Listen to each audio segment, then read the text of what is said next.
But I would like to call the regular of the City of Chattahoochee Hills City Council for Thursday, April 9th, 2026 to order at this time at 6:47 p.m. Let the record show that all council members are present for tonight's meeting. I'd like to remind anyone who wants to make a public comment tonight to fill out a white comment card.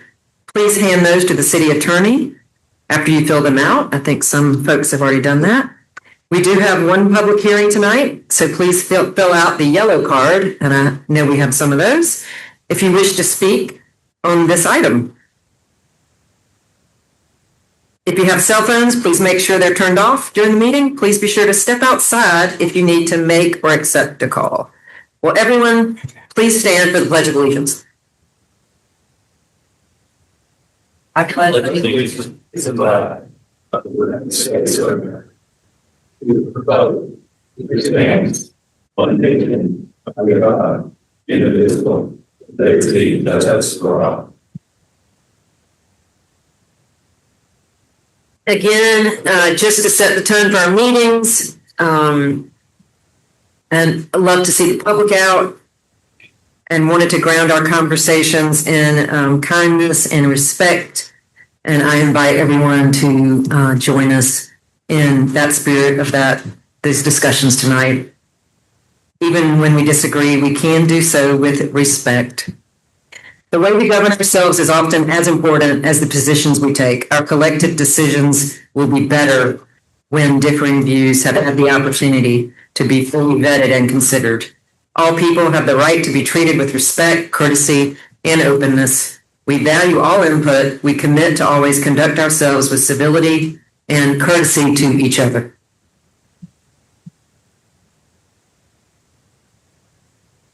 Next is review and approval of the agenda. I want to make a motion. Ready for me? Yep. I want to make a motion to approve the agenda that's We'll explain how we amended that. Sure. So during the work session, we spoke about changing around some items tonight. Sorry. Oh my God, how do you read? We're going to the public hearing until after new business, so that coincides with the executive session. So we'll have those two things right in a row because it's all on the same topic. And we'll come out of executive session and there will be a vote on that item. Standard 5 feet. And following that, there will be mayor and council comments. So that was the change that I recommended. As amended. I want to make a motion to approve that agenda as amended. Is there a second? Second. All those in favor? Aye. Okay, all those against? All right, that's unanimous. So we're going to change the order of the agenda.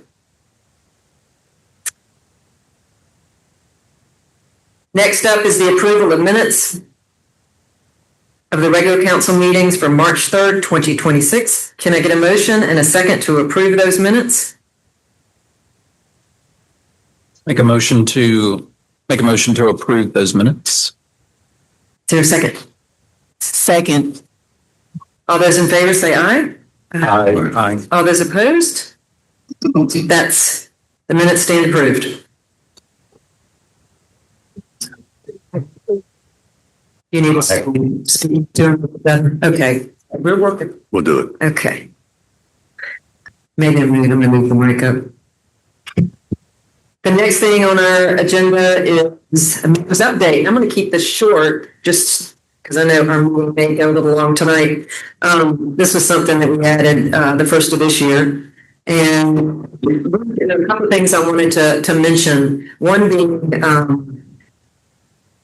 there was an incident in the Sierra neighborhood the week of March 30th. Council member Tim Southern let me know and had been in contact with the neighbor that found two sets of rocks that were intentionally arranged into hate symbols, a hate symbol and a racial slur, considered improper in the language area where basically folks go to meditate, and it's right off the Serenity Trails. It's really offensive, and I know it can feel threatening to community members. opened an investigation and increased the patrols in the area. Just want to make sure if anyone sees anything similar, symbols or anything like that in the Sandy neighborhood or even in Chatt Hills, to please let Chief DeGoo know, and always be reporting any suspicious or unusual activity to police. So I hated to hear that. The other thing I wanted to mention is, let's see. We've had ongoing conversations with the water, and I wanted to update y'all on. So we're continuing to work on it. Is Chatt Hills. So we have a private street development pattern in our neighborhoods and hamlets, and some of those developers have had issues getting water service up to this point because we're just different. We ask the developers to, we're not responsible for the water and sewer. They are responsible for accessing and connecting. The issue is Atlanta Water doesn't do things the way that Chattahoochee Hills, we do things. And so we actually went up to Atlanta to just trying to help. Myself, Mike Morton, Rick Lindsay, our attorney, and Robbie was on, and Ron from planning were on Zoom. And right where we are, where it stands is we have sent Atlanta Watershed easement language, which basically the neighborhoods are still responsible for their private roads. It's just that Atlanta Water doesn't feel like coming into the private, they don't want to be on private roads. So how do we make them feel comfortable being there? It would be through an easement language. So that's what we're working on. We haven't heard back, but that's how we're involved in the process. And just an update on that. Right. So I had Larry Stewart getting in contact with me. He is getting in touch with the attorney superior so that I can get a response to the easement language that I sent a month ago. Okay, great. So our city attorney was saying that on their side, there's a person that's facilitating the meetings because it's really challenging to get it. Doesn't challenging to get meetings, and we were able to accomplish that. But now, just getting a response to our easement language is the next step. So I appreciate anybody that's been helping us, and it seems like we're getting somewhere. So that was the deputy city attorney that we have reached out to, and it sounds like they've reached out directly to the new city attorney. And that's another issue. The city attorney of Atlanta changed this year. Prior city attorney retired, new city attorney came on. So, just kind of back things up a little bit. So we're trying to move it up to the top of their agenda. The other thing I wanted to mention, just to council as a reminder before we move into the agenda items, Robbie sent us samples of the 4x6 postcard mailers for ordering. We had talked a little bit about communication within the city, and our city manager sent that out to us. And if we can just take a look at what we might want to send out to the community. I don't know if y'all remember getting those. Some of you out here may remember, and it just had a couple of calendar of upcoming meetings, important phone numbers. We had some event dates that listed folks that aren't on social media and don't come to meetings so that they could be aware. So that's what we were going to, Councilmember Foster mentioned doing that again. So Robbie has sent that out. So if we can take a look at that and just make a decision, and then we'll make a decision on timing. If there's something else going on, Robbie, that we need to announce. Robbie, you're still working on the app, right? Let's talk about that. Okay. Okay. Gentlemen. Okay. Okay. So are you going to talk about that in your comments? Okay. Okay. So Robbie has been looking at other ways to improve communication. Maybe that would be good. We could add that. Yeah. If that's ready, then we could add that to the mailer, to the postcard, and let people know how to. Okay. That's all I had. The next up is presentations, and Lisa Remley with Brickworks is here tonight. And I do see other folks that volunteer with Brickworks that are here. Thank you for being here. Thank you for being here. Mayor and council members, thank you for all the efforts you put in. We know how hard you work with very little reward. And we at Brickworks are so appreciative of your efforts. We realize that we have some new council members on board, and we would hope that we could share a little bit about what we do with you. We are at that end of the building. We've been there since 2006 when Judy Henderson started Brickworks. And we've been very steadfast stewards of that part of the building. We've purchased 3 new HVAC systems. We've replaced electrical wiring. We've built a new ramp to replace the old ramp that was falling down. And we will continue to partner with the city. We're paying our share for the new updated wiring that's going into the building. And we are helping, we feel, to make the City Hall a wonderful congregating place for both the community, for services, and for gathering, which is exactly what you want. For those of you who are new to the council, I'm just going to share a little bit about what we do. I'll make it really quick because I know you've got a big night. We serve in our food pantry about 220 families, 550 people a year. And we also have an emergency assistance program for those. We know the families well. That's the advantage to being a food pantry. It is, we know everybody when they come in. And we know when something's wrong with the family. We know when someone's ill. We know when things are getting rough. We give out assistance through our emergency assistance program of around $20,000 this year for furloughed workers and SNAP benefit workers when their SNAP benefits have been cut. Those are the kinds of things that we do. Families can request help once a year from emergency assistance to help a propane tank fill, a utility bill, paid partial rent payment. We meet with the family, we talk about the finances, and then we pay directly to the landlord or the billing company. And we keep tabs and see how they're doing. We provide food once a month to families. They come in and we provide enough food for their family to get them by for a little while. It doesn't provide for the month, but that's all we can do right now.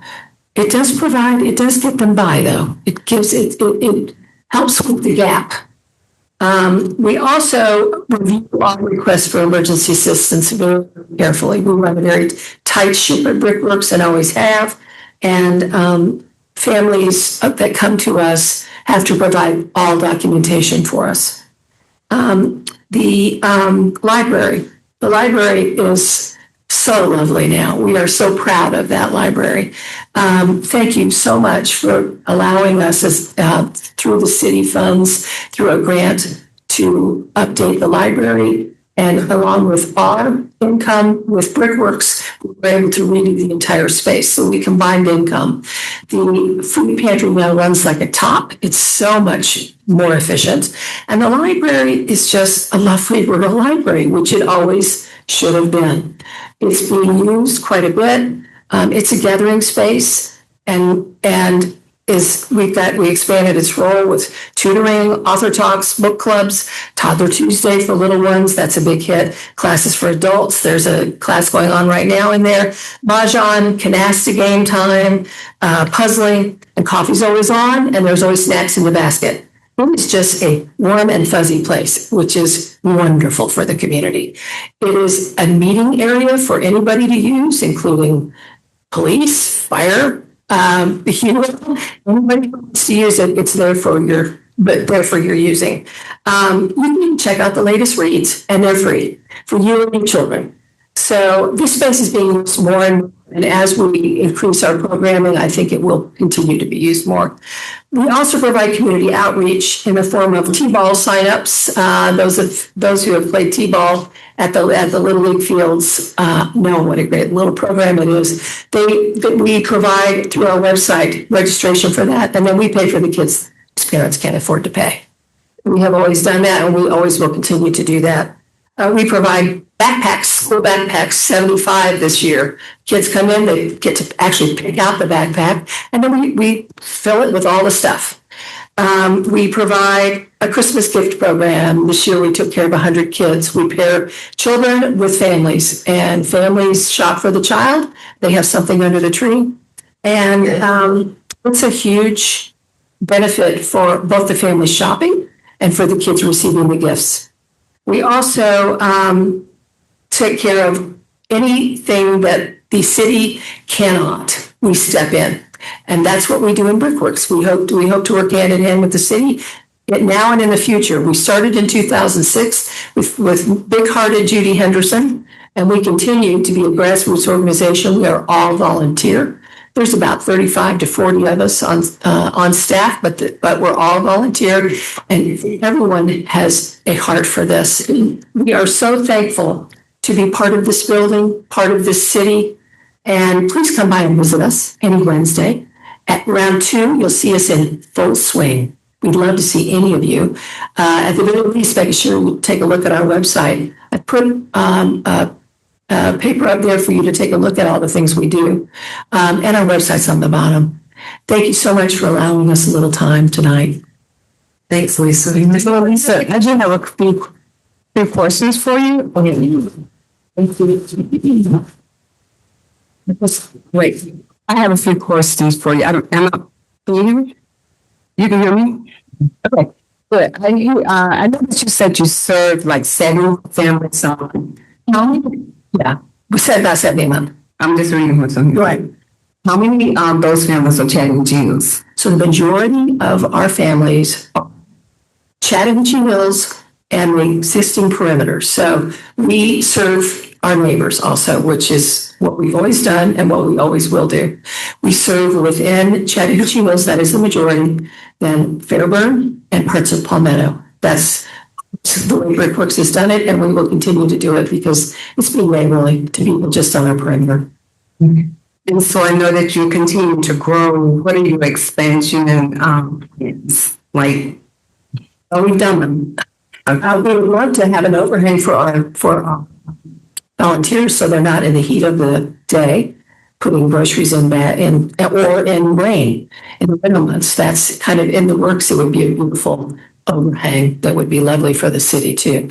I'm still in the works for that. So I would certainly approach the council before we did anything more. do you have a cutoff for how many families you guys can have? The reason why I was asking about the expansion, because I know eventually we're going to have the space here. Even now, the police don't have spaces to do their work, and I'm just trying to see, because we don't have any kind of plans. That's why I was asking about your expansion and how many people can you add or subtract or something like that.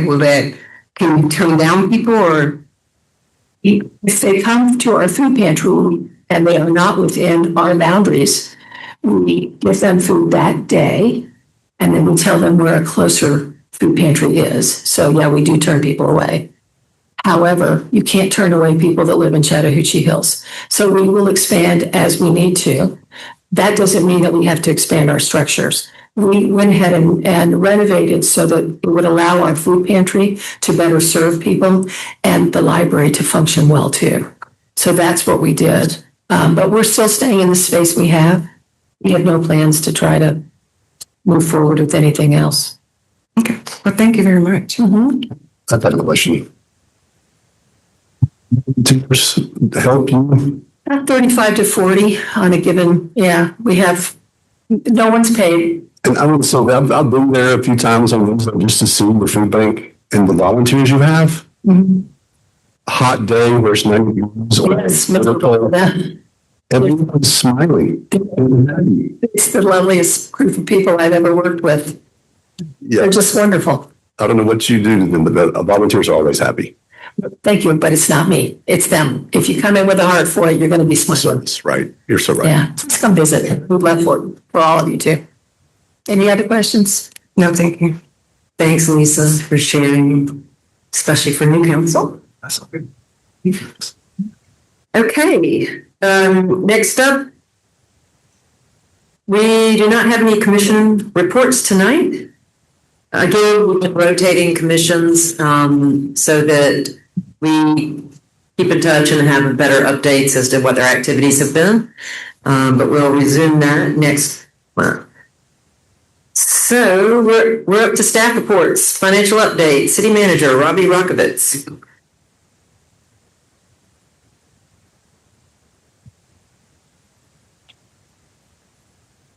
Here we go.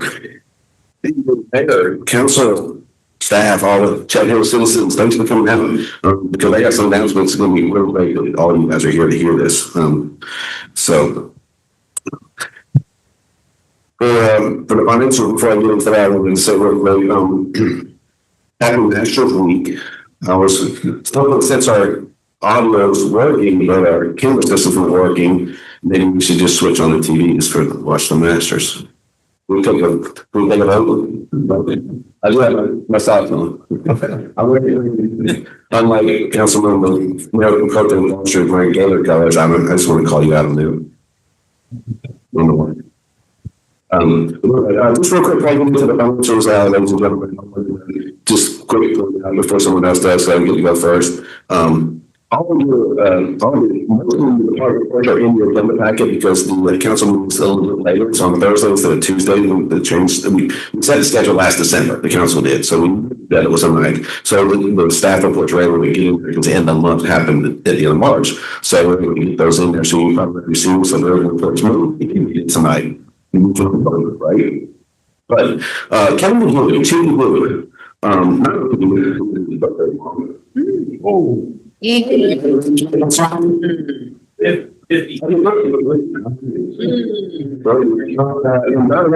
Tomorrow, this month is he's been with 10 years with us.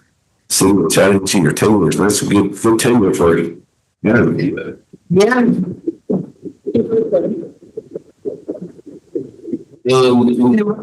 Some things on cake with chocolate with peanut butter and it tastes good. I was glad. Yeah, he's got a good time ahead of him as a maker because I was kidding with the Chiefs conference this week and I'm going to talk about that. But I said, hey, what's the next cake for everybody's birthday? I was like, what kind of cake are you making for your birthday? Well, I was just kidding. Sure enough, we made a cake. And it's delicious. Nice. And what you guys talk about, and we're glad to realize here, folks, because we got a new book coming out. It's from GoGov, and it's going to be called My Chatt Hills. So if everybody has a phone, you can pull it up. If you show me we have a phone, does everybody have a phone? That's all you need.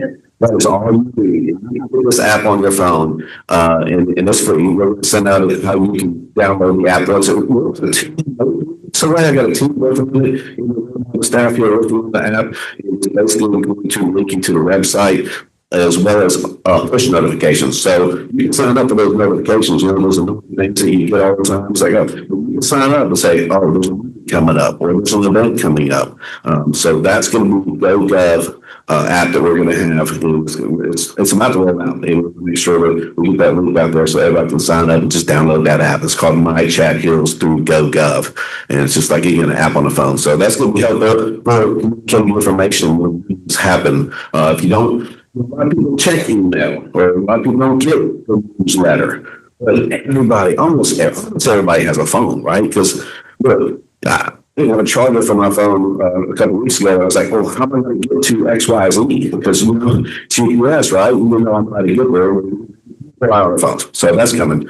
And for the finance report, just want to touch on the budget. What you're looking at right now is the financials for the month of March through March 30th.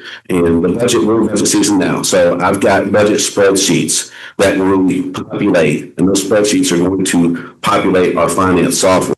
So when you see in the financials that we have in front of you right now, the pages that are kind of colored a little bit with different blue yellows and such. And then you got my spreadsheet here, which is not as big, yours isn't as big as this, but this is a spreadsheet that I kind of use to populate the budget from last year and this year. It talks about revenues, talks about expenditures. And what I did was I changed this, again, this is a little bit small in your packet, but I changed it up a little bit because we're getting close to the end of the fiscal year. So that way, there's a blue box at the very bottom where it talks about general fund revenues is excess of expenditures.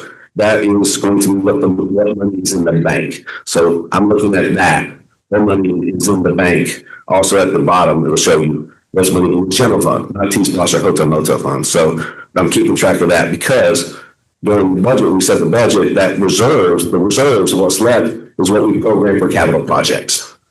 So it's important for me to know how much money is going to be left in the bank in our reserves that we haven't already spent on budgeted capital projects, or how much do we not spend on other areas in the general fund that we can program. So that's an important figure for you to have. But that's, I don't go to too much depth about all the details and financials you have in your packet, just like all the other department directors have their reports. But I wanted to make those couple of things to let you know that we will want to advertise a special call meeting in May.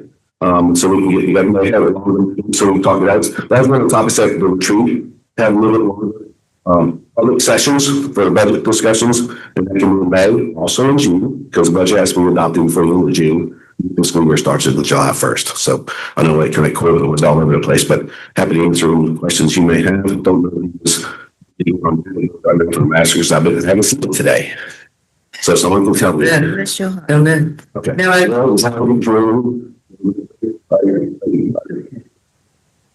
It's still near golf, guys. That's right, and the World Cup's coming soon, so we got a lot of sports happening. Thank you for that, because I know you went to a city manager's meeting and brought back all of that and got right on it. So, I mean, I signed up for Palmetto's, so I get their push notifications, because I'm always curious what's happening right next door. And I love their app. With news, calendar, events, parks, whatever it is. And I think this will be a really good addition to get information out, because emails get buried, let's be honest, unless you're looking actively. So thank you for doing that. Yes, ma'am. Next up, Greg's already getting up. Fire Department, Chief Greg Brett. Thank you, Mayor. Council members, guests, the printed report you have in the packet, I distributed them again just to be sure they didn't get lost. We do have copies over here as well. High notes, just really fast. I want to point out the numbers for the month of March are a little different by 3 days because we did push our report early for the packet mailing. Hopefully we'll get a chance to look at the report either here or online to see how I'm trying to explain how we respond to the concerns for hydrants that are damaged or are open.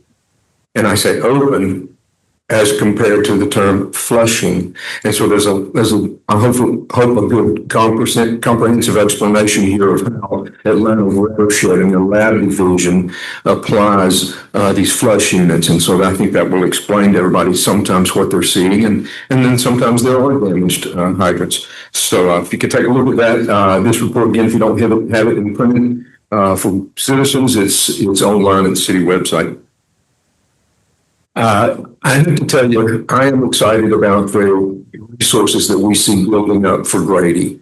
Everyone should feel excited about the fact that they have a new clinic operation about to come online this year at Highway 92 and South Fulton Parkway. And recently we learned that they received a certificate of need from the state to be able to evolve that to a hospital, a full-blown hospital in so many years. So I'm very pleased about that. I say that to also tell you that in the interim, I am always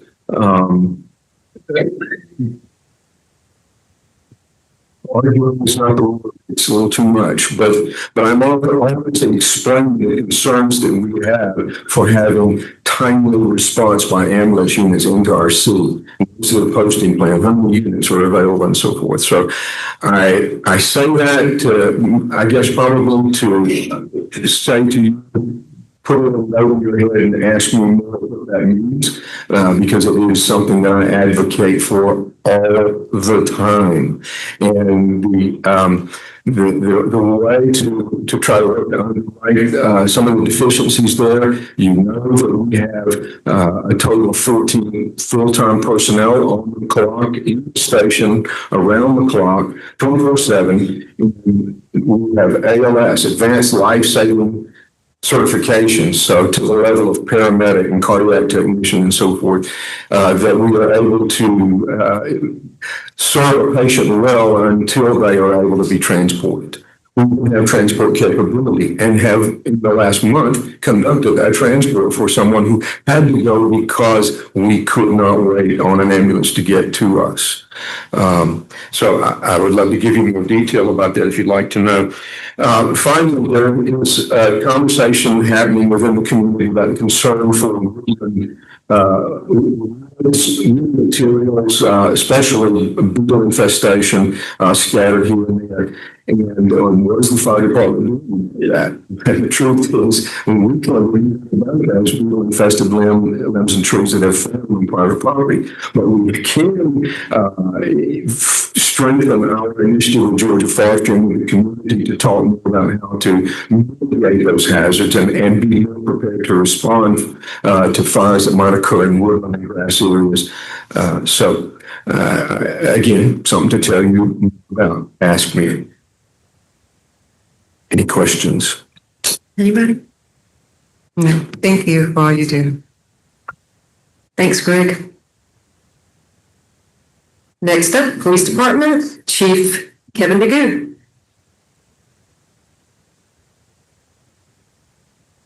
Good evening, everyone. Like Robbie said, you do have the report.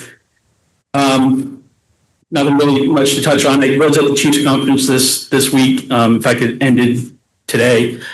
So next month I will have a more detailed report, especially a lot of the legislative changes that are coming that will affect the city. Specifically, I know, Mayor, you talked about House Bill 1116, that House Resolution 1114 failed, and then House Bill 1116, because that one failed, they rewrote, and it made it to crossover day into the Senate, but it just kind of died in the Senate. It hasn't been killed, but it didn't make it to sign day and whatnot. So other than that, busy time as we get into spring. We're starting to see a lot of fraud or starting up again. I just sitting here, I just got 2 more Peach Pass violation things that I have to pay the fine. So please do not click on any links. Do not click. I've mentioned this before. If you're not familiar with ChatGPT, that's a great thing. You can copy the email, put it in ChatGPT, and it'll tell you if it's fake or real, because it can actually read the IP addresses and and whatnot. So if you want to open it up to AI, but that's another conversation. So other than that, any questions? If I may, I'd like to ask you to say a word about the new berms and so on that's at the bottom of Rivertown Road. I think that's a horrible decision. I personally think it's the dumbest thing. But Do you mind describing to folks what some folks may want to know? so It seemed first and foremost, that it's on South Fulton Parkway, which is a GDOT road. Okay, so the city had nothing to do with it. In fact, and Daryl can correct me if I'm wrong, we didn't even know about it until last year when they started building it. And we're like, maybe they're putting in a roundabout finally. Nope. So me personally, I don't get it. I don't understand how that's safer, but you can no longer go straight across on Rivertown Road. You can make a right-hand turn. And then coming down the parkway, if you're coming, I guess that's west on the parkway, you can turn left or right going into Rivertown. Because the S curve, you can turn left or right. You can't turn left coming from on Rivertown. You can't turn left on Rivertown no matter which way you're coming. So you have to either make the right, go down, make a U-turn and go back up, or make a right and go up to the left, make a U-turn and come back. But again, I want to stress that was a GDOT project, that the city had nothing to do with it. I know some people are upset about it, and you can go to the Georgia Department of Transportation website and get their director's information and email him. I'm not trying to be funny. It's just, seriously, the city had nothing to do with it, and we didn't even know about it. But I think a traffic circle or a light would have been more practical. And the other thing is we own half of that intersection. That intersection is the dividing line between city of South Fulton and us. So half of that intersection isn't even on us. So Thank you. Yep. Thank you. Gosh, I don't know. Does that sound like a budget issue? They must not have budgeted for a roundabout, so they just put in whatever.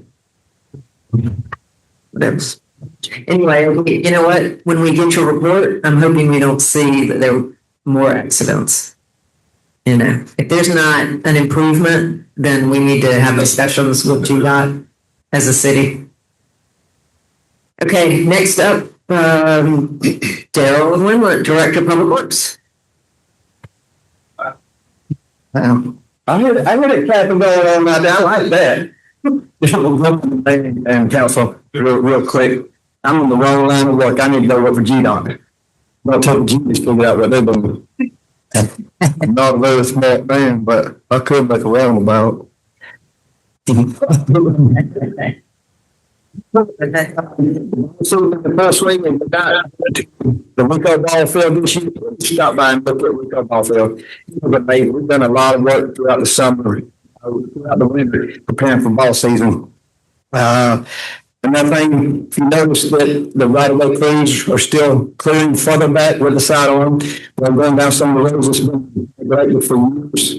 We're cutting back further, getting right to the edge of the right-of-way. If you go down Crow Road, you'll notice there's a lot of improvements down that road. That's something we do every winter. Probably the next few weeks we'll start bush hogging on the right-of-way. So my report real quick, short and sweet. Okay. Just comment about the Rico ball field. Somebody came and dragged the infield like it's a professional ball field before last Saturday's game. We blew it every Friday.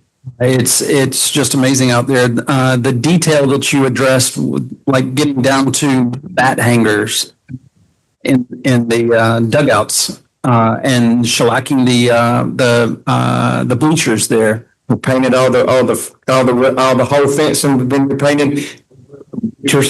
And this is, I understand that the turnout is over 100 children for this season from around Chatt Hills and outside, and that's the largest attendance that they've had for in recent memory for anyone that's been involved there. So I'm proud to be part of that. Yeah, my kids are appreciating every Saturday, including refusing to let us leave for the beach last Saturday because they wanted to play baseball. Wow. Thank you. Can confirm that. I saw you there. Mm-hmm. True. That's true. Ruby and Camille were both there at the ball field on Saturday. It was a nice day on the holiday weekend.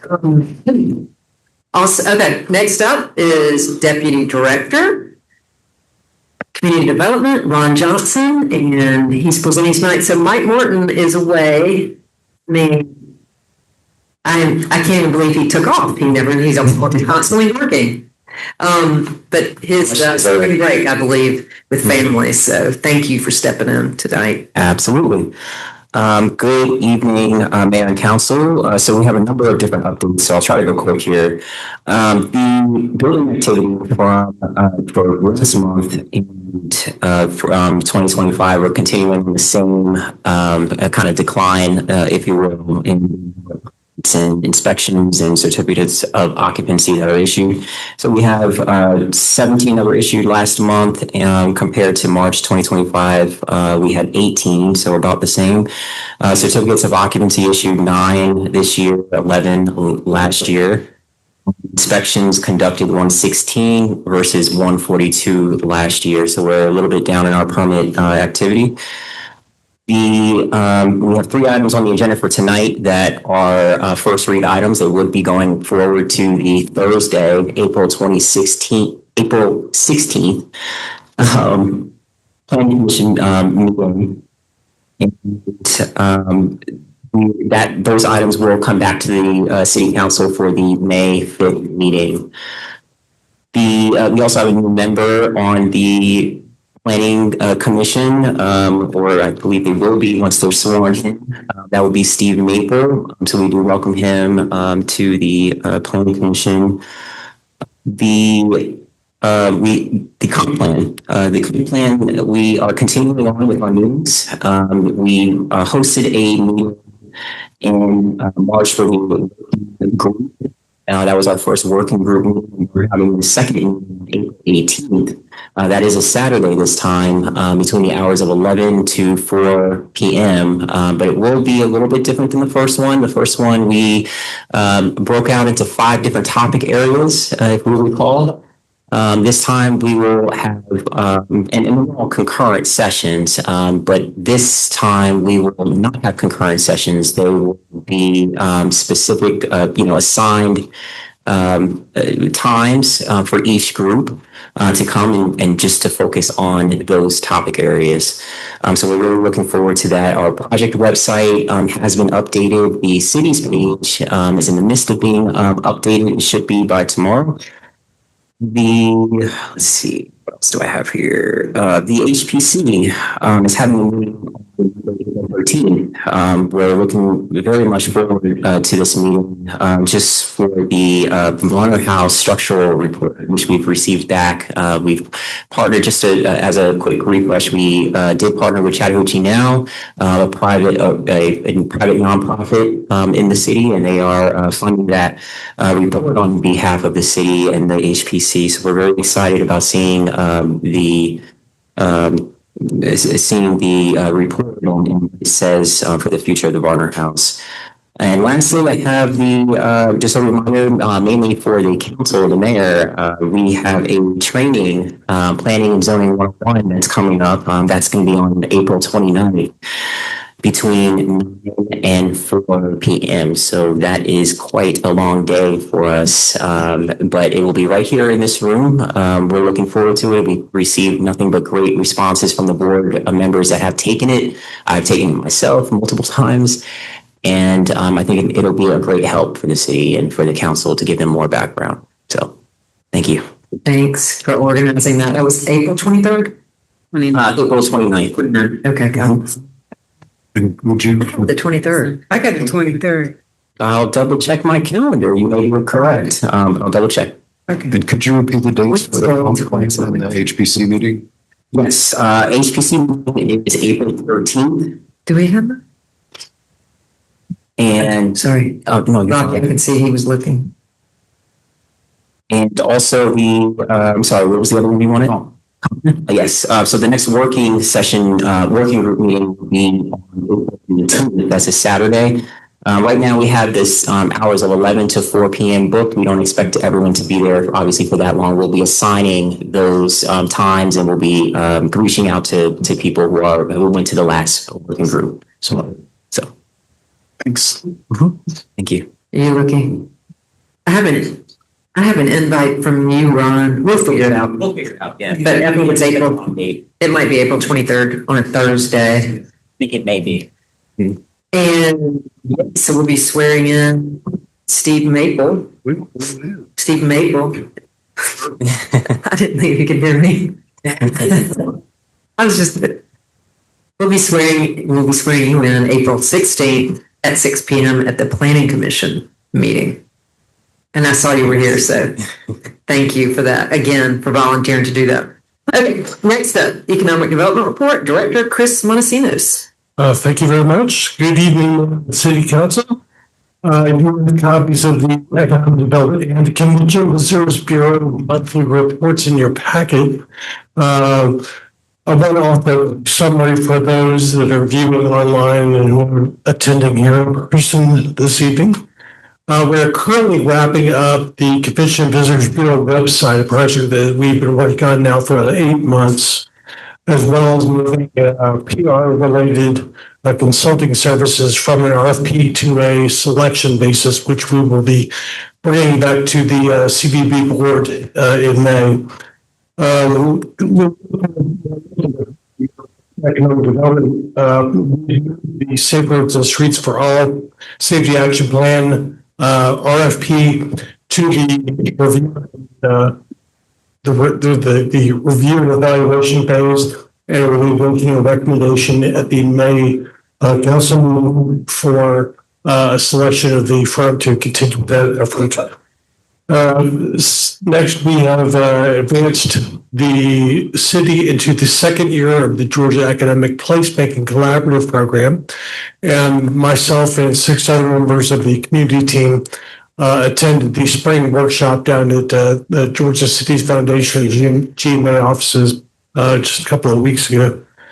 And lastly, kick off system plan, which is a partnership between the city, the Freeway Alliance, the Atlanta Regional Commission, the Chattahoochee Hill Country Conservancy, and the city plan. That's for the creation of a local food system plan, which is really a plan to connect producers of fresh product to the local and surrounding food markets. There's a brochure on the table over there for the interested public where you can go online and fill out a survey and give us your opinions and thoughts about how the system of delivery and access can be improved within the city. So those are the 4 top things. I know we have a busy agenda, so I'll cut it short at that, but thank you. Thanks, Chris. All right. And with the Freeway Alliance, I'll say I was out with the mayor, Palmetto Mayor, at the Good Place Farm, and that was kicking off the program. So it was great. We had media. They were filming, just raising the importance of that partnership. So I'm looking forward to it. It was fun out. Some citizens stopping by the food stand at the same time. So, okay. So next up, public comments. Rick, do we have any cards tonight? We do. Okay. You want to go ahead and read the rules? Yes, please. Okay. It's important for members of the public to have the opportunity to be heard. This is a time for citizens to share information with the mayor and city council and to provide their input and opinions on any matter not scheduled for its own public hearing during tonight's meeting. When your name is called, please come forward and speak into the microphone and directly to the council. First stating your name and address for the record. You will be allowed 3 minutes for your personal remarks. First up, John Rubin. Pass, thank you. Okay, next, Molly Sullivan. This thing always seems too hot. I'm Lisa Earl. I live at 12600 Whiteside Road, and I wanted to make an announcement of a community conversation meeting to explore charter school for Chatt Hills. I'm on the committee of residents that's working on that. But it's April 23rd at 6:30 p.m. right here. And we really basically looking for Chatt Hills residents just exploring these opportunities. A potential charter school and education model would be here. So we're asking you to join us to learn about a vision for educating the whole child through academics, creativity, and nature-based learning. And also to share what we'd like to see in local school programs and help shape whether and how this idea seems to move forward. But this is a very early stage and it's community driven, so your voice truly matters. In a couple of comp plan weeks I've attended already, education has been a top concern on the posted boards. People are interested in what's going to happen in the future of our city as our population continues to grow. So this is your opportunity, and information we get, we'll be glad to pass along to the city council. Of course, the city council is welcome to attend. We have flyers over there on the information table. Thank you, council. Thank you. Prince. Y'all, the microphone. Please don't bend, try to bend it. It's not made to bend, just up top. Now I know this is short. Here, let's take it to short. Thank you. Good evening, young city council members, and welcome to the 2 newest city council members. First of all, I want to, Greg, Chief Brett, I apologize for calling you Greg. I just want to take a moment. Excuse me. Send your name and addresses for us, please. It's 13015 Hamilton Road. Thank you. Chief Brett, I want to personally thank your group of guys. They had to come to my house about a month ago to take my husband to the hospital. and the respect that they gave. And I'm also going to speak on behalf of Grady also, because they did an awesome job.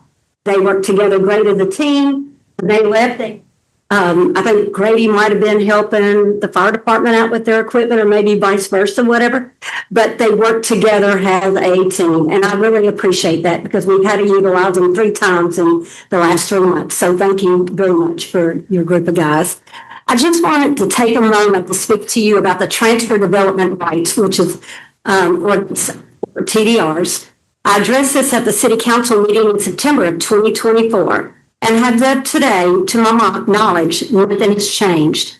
TDRs have been a part of the city's preservation plan since 2003 with the Chattahoochee Hills Country Conservancy. They allow development rights to be transferred from one property to another to permanently conserve the land. Despite being highlighted in the comprehensive plan native materials, there are only 12 TDRs registered with the Conservancy, 9 from Trello Dickerson, the first in Georgia to sell, and 3 on Cochrane Mill Road. Doug Cloud, board of chair of the Conservancy, notes that the Conservancy holds 21 TDRs issued by Fulton County before the city was created, 12 of which are in Chattahoochee Hills. No new TDRs have been created in the city since. As far as I'm aware, as of the last city manager updated on September of 24 at a meeting group, there are no TDRs or density transfer charges on file with the city. Thank you and have a blessed day. Next, Rachel Wolf.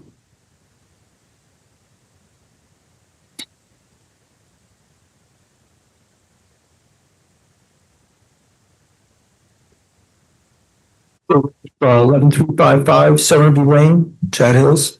When I went to City Council, I put forward 15 specific policy statements, and policy number 15 was the final one. To me, it's the most important. Do we actually take care of people, take care of the city? Just say that we do. Talking about police officers, firefighters, EMS professionals, public work crews, and city staff. These are the people who show up when things go wrong. They don't get to opt out. They don't get to walk away. And yet today, still required to pay out of pocket for the very health care that protects them and their families. As far as I am concerned, that is unacceptable. The policy is straightforward. The city of Chattahoochee Hills should cover 100% of medical insurance premiums, deductibles, and copays for every employee in the immediate family, including dental, vision, and prescription coverage. No carve-outs, no delays, no excuses. Now let's address what always gets raised, and that's, can we afford it? Yes. We have already heard from the city's own members that we're in excellent financial condition. And beyond that, we've had independent accounting and financial professionals review this and confirm the same conclusion. So let's be clear, this is not a financial issue, it's a priority issue. During the election cycle, we heard a great deal about community values and taking care of each other. So tonight we find out whether that was real or just campaign language. Because plaques don't pay medical bills, proclamations don't cover deductibles, and thank you speeches don't protect families. Health coverage does. And one more thing, this is not something that should be delayed or passed from meeting to meeting. Medical don't wait, dental work doesn't wait, eye surgery doesn't wait, health issues don't wait, and period. Now I'm going to close with this. You have everything you need right now. The financial capacity is there. It's there. And the people affected are out there every day doing their jobs.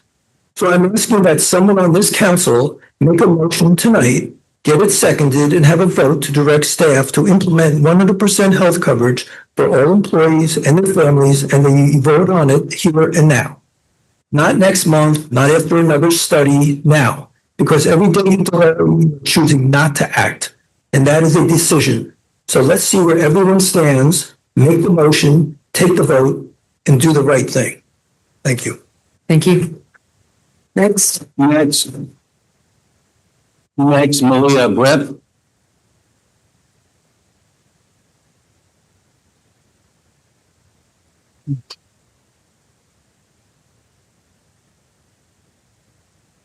My name is Malia Brett. I live 6301 Kimballton Red Wine Road.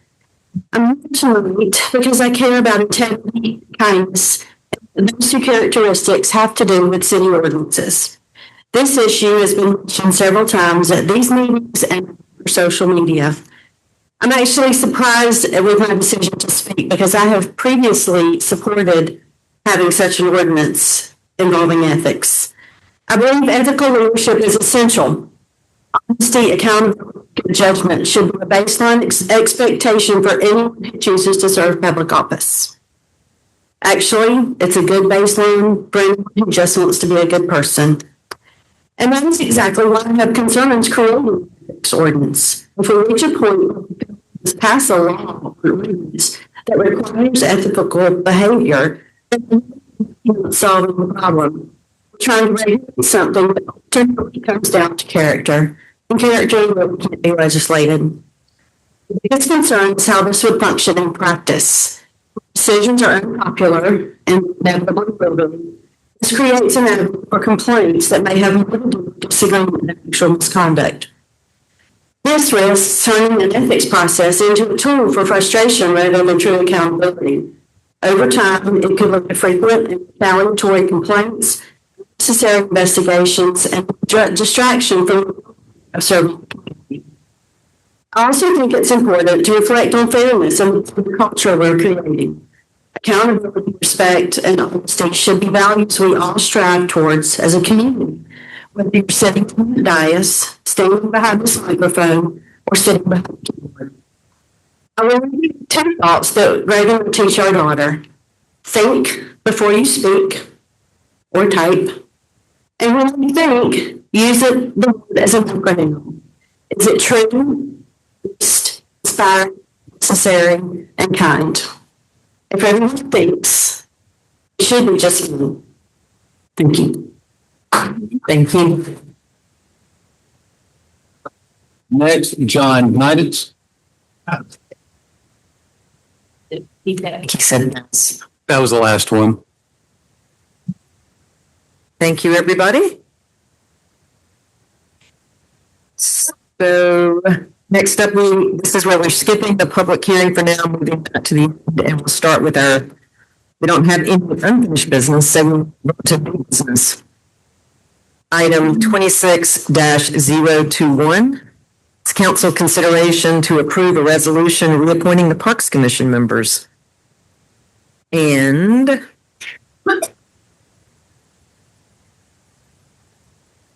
Great, do you want me to read that? Yes, we should rule who the nominees are. And then I'll ask for a motion. It's a resolution appointing members to the City of Chattahoochee Hills Parks Commission. Resolved by the City Council of the City of Chattahoochee Hills, Georgia, on a regular meeting on April 9th, 2026 at 6 p.m. as follows. So the chair is Diane Wilson, that'll be Roland Austin, Chip Denton, Chris Jones, Pat Lesko, and Brett Davidson are hereby appointed to the. Did you skip gift? Yeah, I did. How did I do that? I got it on. Knew that. Oh, she gave it to me. That's my. Diane, sorry. Yes, gift eaten. 1, 2, 3, 4, 5, 6, 7. I got them all. I'm hereby appointed to the Chattahoochee Hills Parks Commission for the term commencing April 9th, 2026 and ending March 31st, 2027. And that this resolution shall become effective upon its adoption. Resolved by the City Council of the City of Chattahoochee Hills, Georgia, this 9th day of April 2026. So can I get a motion to approve item 26-021? Motion to approve item 26-021. Is there a second? Second. Great. All those in favor? Aye. All those. Aye. Okay, Scott. The motion stands approved. Volunteers of the Parks Commission. Appreciate y'all being here too. And Diana Wilson, I see you out there. Thank you. Next up is item 26-022. Council is considering to approve a resolution appointing historic commission members. And I think that's correct. The resolution appointing members to the City of Chattahoochee Hills Historic Commission be resolved by the City Council of the city of Chattahoochee Hills, Georgia, while a regular meeting on April 9th, 2026 at 6 p.m. as follows. Allison Duncan, Chair, Amber Steele, Brian Gross, Lila Ryan, and Jean Griffith are hereby appointed to the Chattahoochee Hills Historic Commission for a term commencing April 1st, 2026 and ending on March 31st, 2027, and that this resolution shall become effective upon its adoption. Resolved by the City Council of the City of Chattahoochee Hills, Georgia, this 9th day of April, 2026. Can I get a motion to approve item 26-022? So moved. Second. All those in favor? Aye. All those against? That is unanimous. Item 26-022 is approved. All right. Next up is item 26-023, and thank you, by the way, to the Historic Commission as well. Every April, and I know you've helped out a lot lately, I just want to make a comment quickly, is every April, our commission members, and that is what we were doing tonight. And then everyone on those commissions decided to stay on board, so we've reappointed them. What we spoke about earlier was adding, we had a few people come off our planning commission, and that's why Steve Maple will be sworn in a couple weeks. So thank y'all, all the volunteers. Next up, item 26-023. It's council consideration to approve an agreement for electrical services for the well serving Rico United Methodist Church. That's Dana, sorry. We have similar names. This is a request for this church. City purchased the property that includes 6425 Campbellton Red Wine Road. The church had an agreement for visitation that serves the city of Nassau. 2022, and the church has been paying $10 a month. The costs have gone up to $20 a month. I've talked to the representative of the church, and they are in that agreement. Okay, any questions? Do we need to change that to? Oh, yes. Right, we just have one correction in there that they terminates on April 30th, 2027. It not automatically renews, but the initial date ends on the April 30, 2027. Okay, so we need to approve that with the date amendment. Okay. So can I get a motion to approve item number 26-023 with the date amendment? I make a motion that we approve item 26-023 with the amendment. Is there a second? Second. All those in favor? Aye. Those opposed? Okay. Item 26-023 stands approved. It's unanimous. Next item up, item 26-024, council consideration to amend the speed limit ordinance adopted March 10th, 2020. Robbie Rockovitz, thank you. Yes, good evening again, so this is a process. You heard about it on the work session, but obviously there's a lot of people here that were for the work session. This speed limit was changed back in the March of 2020. That was during a pandemic, and there was a lot of delays in this done. The ordinance was passed. Prior to the ordinance being passed, there was a spreadsheet that was worked on. By that time, it was myself, Bill, and Police Chief Stone Mathis, from the schools council, and that ordinance was submitted to GDOT because they're the ones that have to come out and check the roads and certify it, and the Department of Public Safety issues the permit for them, for the police officers to run radar speed detection devices. So normal process, they asked for a spreadsheet that was used to create the ordinance. We sent that into them. That was used to create the permit. And then after the permit was created, looking back, there was a couple of roads that would not match that permit. So we said, we talked about this, if it happened, we have to revisit the ordinance, which is what we're doing now. We have to revisit the ordinance and adopt the ordinance to be consistent with the permit that was issued by the Georgia Department of Transportation, because that's what is going to be enforced by the law, by our enforcement. And the signs are up, they have been up. There's roads that have what's called step down speeds, where it might be 55, and by law, you have to have a certain distance before you can go down to the next speed. And there's a couple of roads that do that, go from 55 to 45. That's just the very, have some areas that go from 45 to 35. And those signs are out. They can't be enforced right now. They can't be enforced within 30 days after putting them up. But there's even amnesty period, if you will, because we're looking at this right now. So what I'm asking for the mayor and council is to adopt the current ordinance that is in place now that includes the roads that weren't part of the original ordinance back in 2020 that's consistent with the GDOT permit, if that makes sense. I think it does, because we talked about it during the work session. Okay, thank you. Any discussion? Any discussion? We're good? Okay. I mean, I'm happy. Thank you for that. I think it increases safety on all the country roads.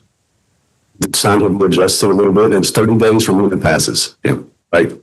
There was a couple of signs, Councilman Pink, as you mentioned, that are in the spots where they need to be, that are consistent with the permit, and the police and public works will work together to fix those two. There's two of them on Hutchinson. That's a very road, right? Thank you.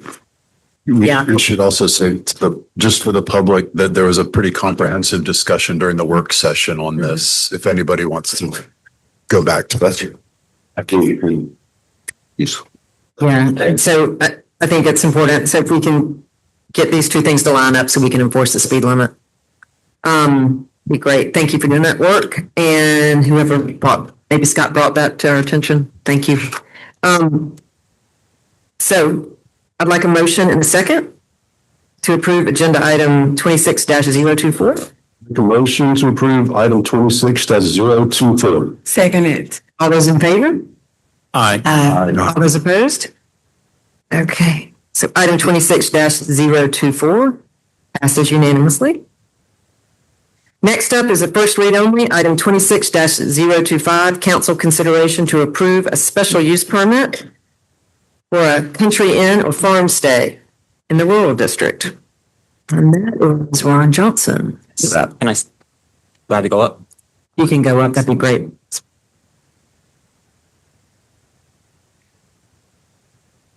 All right, so I actually have three first reads. The first one that we're going to have again on April 16th next week at the Planning Commission meeting. This is first read only.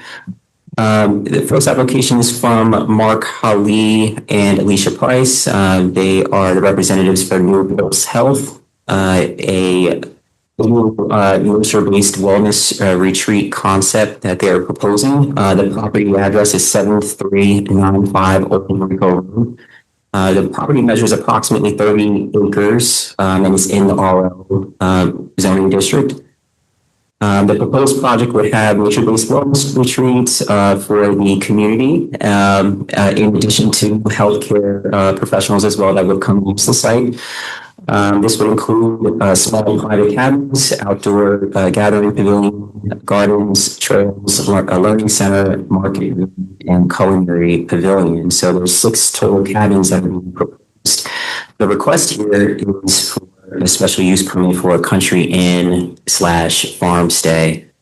So we do have a minimum of 6 that is required. I believe it's maximum of 50, I want to say. Total rooms. So he's coming in at the minimum here. It's just 6 cabins that are proposed. Existing conditions, it's currently 2 lots. Right now, there's a 24.66 acre lot and a 5.8 acre lot that hosts the residential part of the property where the applicant lives. The other part that is undeveloped currently that they are looking to develop. Closest intersection is Rico Tatum Road, if you want to orient yourselves. Properties were residential and agricultural. And the applicant is proposing a public engagement event on April 13th at the property at 7 p.m. It is RSVP required. And if anyone wants to attend that, we can get you linked up with the applicant. And that's all I have. Thank you. Does anybody want to ask Mark any questions? I know we talked earlier. Is the applicant here? Since you're here tonight, anybody? So how many total acres of both the lots? Total acreage is 30.28 acres. And the community involvement is scheduled? It is, yes. Mhm. And Mark, if you, Scheduled for? go ahead. When is the community involvement meeting scheduled for? It's scheduled for April 13th at 7 p.m. And Mark, I was going to ask if you wanted to say anything, feel free to just describe a little bit about the wellness retreat so the community can hear. Hello, I'm Dr. Mark Hulley. At 7395 Overcoat Road. I would like, thank you for the opportunity to make this comment. I think it's a very important comment, and so I'd like to say it, of course, a little bit, and of course, answer any questions either now or on the 13th. Our health is the absolute most important aspect of our earthly existence. To actually achieve the health, which is a main time. Go to your doctor and tell you your health status is actually a retro view of what you've done before. This is a state of living, it's an attitude, it's a continuum. And wellness is what leads to those good reports of good health. The Chattahoochee Hills have an opportunity to complement the beauty we see and all the reasons we live here, serenity, nature, and things like that. Not only information that help inform us on chronic diseases, cancer, and other challenges with health, but also with the just beautiful beautification of land, enjoy nature in peace and quiet, surrounded by nature, and allow that to be a healing experience. And that's what I want to do. My wife, who's also a medical professional, we both have backgrounds in oncology and chronic disease, and we came here to be a service to our community. We want to be the neighbors in the village we receive. Thank you for your time. Thank you for doing that. It helps. Great. You're up again. I sure am. You need to announce it. I'll announce item 26-026. This is another first read. Council consideration to approve a special use permit for Brian Cloudis for a bed and breakfast in the rural district. Thank you. Yes, so this is a special use permit. This is for the Good Place the Good Place Farm, Brian Cloudis. The address is 7770 Barnes Road. So this is an approximately 15-acre site. It is zoned RL right now. And the farm is run, that's very popular in the community. It's local direct-to-consumer sales and animals that they have on site. The request is for a bed and breakfast for 2 units that would be located on the site. They would measure approximately 300 square feet each. This is just for, of course, some overnight stays. There would be a maximum of, I believe it's 30 days stay total. The neighboring properties are residential and agricultural properties. And the existing conditions, like I said, it's an active small farm. It has some livestock there, some gardens, and existing side honor system farm stand, again, very popular in the community. Some ongoing animal care and direct sales there. So this would be something to help them offset some of the expenses of running a farm today. As we know, it's very challenging to do so. So we certainly will have this application on for next week, April 16th as well, for Planning Commission. Thank you. Any questions we didn't talk about during the work session? Question. Okay, thank you on that. to first read, item 26-027, council consideration to approve a variance for Crossroads Church to the front setback requirement in the rural district. Thank you. This application is for 8400 Sardis Road. This is Crossroads Baptist Church, being represented by Jennifer Walker. The property is currently zoned RL, and they are proposing to add 1,700 square feet to the existing building that's facing Sardis Road. The addition would also face Sardis Road. And the proposal would allow for a new entrance hall, and the existing entrance would therefore become a sound and listening booth to expand the church's services. So no addition in actual space, worship space essentially, but more a more functioning entry, being that this is a 150-year-old building. So that's probably very much needed. The requested variance is for a total of 41 feet of relief from the front yard setback regulation. We currently require 60 feet. Of course, because of the age of this church and when it was built, it is much closer to the street than that. It very much predates the zoning ordinance, as we know. The existing building is at 13 feet from Sardis Road, and they're proposing the addition to be 19 feet. So it'll actually be behind that 13 foot, the closest wall to the street. And so that will also be on for Planning Commission next week. And I'd also like to note, they did hold a public engagement hearing or meeting on March 26th. And there was only one objector based off of the report. Okay, thanks, Ron. Thank you. And we might have questions for the applicants who are here. Jennifer Walker, you are. Would you like to do you want to take us a few seconds and describe sort of how it'll help improve access and some of the reasons for building addition? Hey there. I'm also short. So basically what we're trying to do is obviously, you want to hold it? Okay. Is that good? All right. Yeah. So basically what we're trying to do is just like he was saying, this building accessible. As you know, in older churches, a lot of the foyers are very small, and then they also do not have access to the back. So you have to actually go to the front of the church to go to the back of the building to use the restroom or go to get your kids and things like that. So this foyer is going to go on the side, which will also help us from the inside to go into the foyer, to the worship center, or all the way around into the children's and the restrooms area. It's also a place for gathering so that people can come together and gather. A lot of times people are a little bit late for church or need to step out for a few minutes, and there's no place for that to happen. Thank you. Anybody have anything for Jennifer? Okay, great. All right, so that was our new business. And like I said, we moved the public hearing up. So that is up next. It's item 26-020. It is a public hearing.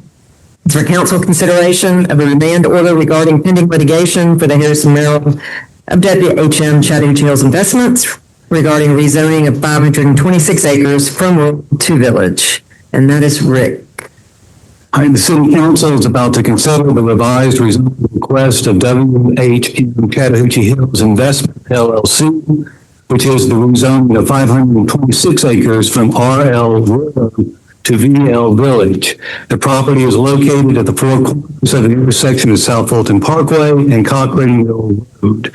This matter was originally filed with the city on February 16, 2023. The application for rezoning was denied by the City Council at its regular scheduled meeting of October 1, 2024.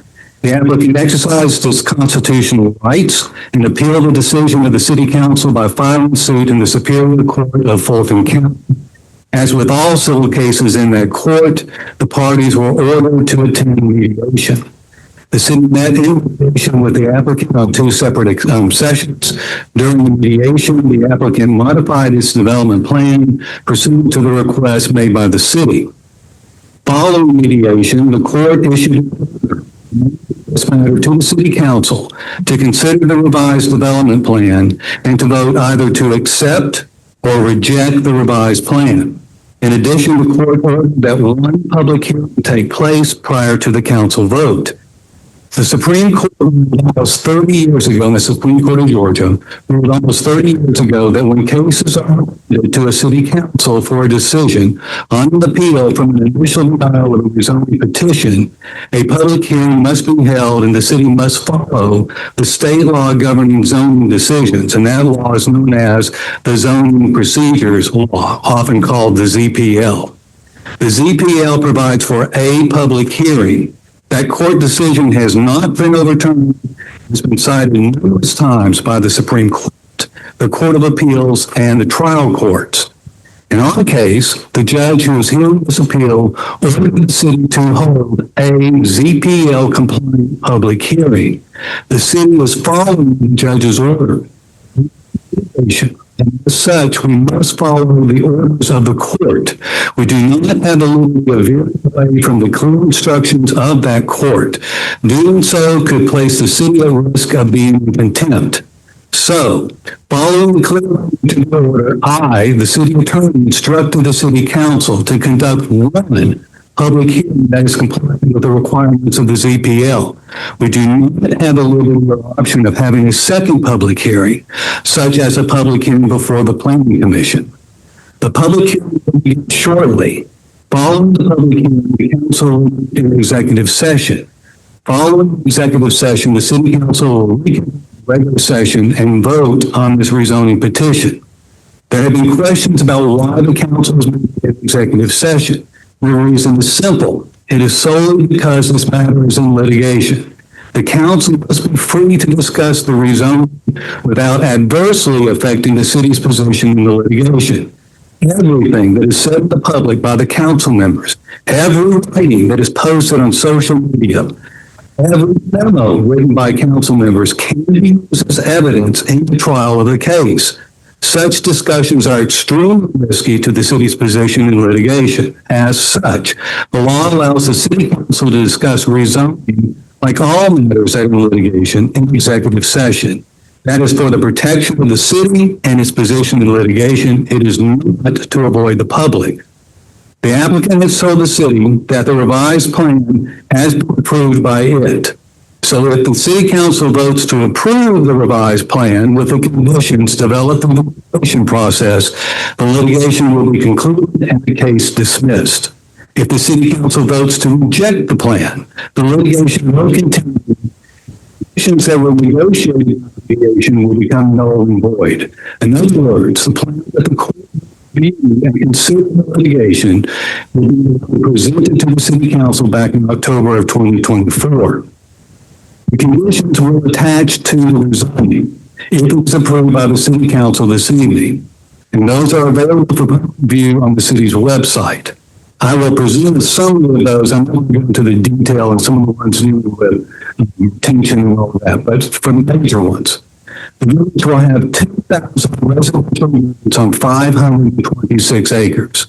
Under our zoning, the property can be developed with that number of units provided that the developer obtains 1,474 TDRs.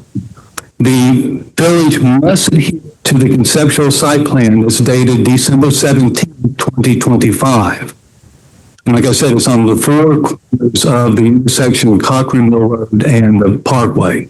So the northwest corner is anticipated to be a corporate headquarters type of development. If that ends up not being viable, the owner must come back to the city for a consideration of each other potential uses. On the northeast corner, it is limited to 120 residential units. That is a reduction from almost 500 units in the plan that was submitted in 2024. Furthermore, construction of these units cannot start for 2.5 years. There is a proposed small commercial area called the Hub in the northeast corner. It's limited to single-family residential units, which will be part of that 120.